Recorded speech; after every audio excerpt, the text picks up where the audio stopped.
किसा भी नहीं किया ना।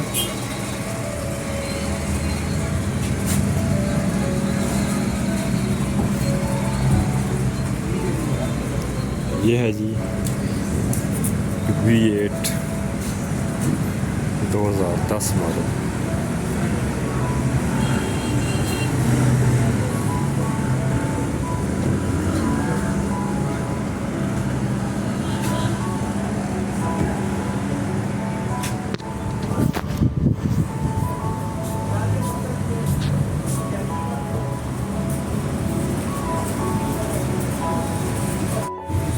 मेरे कासिम ऑटो नाम से चैनल है।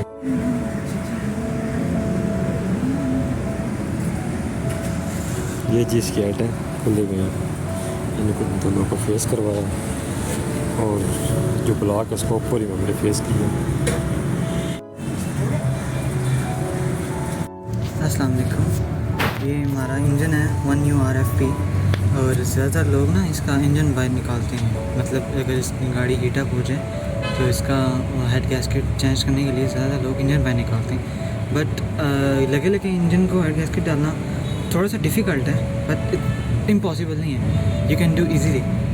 देखिए हमने भी इसकी हेड गैस्केट चेंज करनी है और देखिए हमने लगे लगे इसको खोला है। इसका सिर्फ एग्जॉस्ट सिस्टम को डिसअसेंबल करना थोड़ा सा मुश्किल होता है, बाकी कुछ भी नहीं है।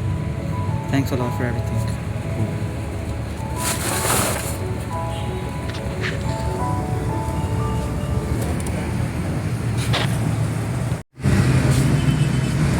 इसका इंजन है जी 1URFP।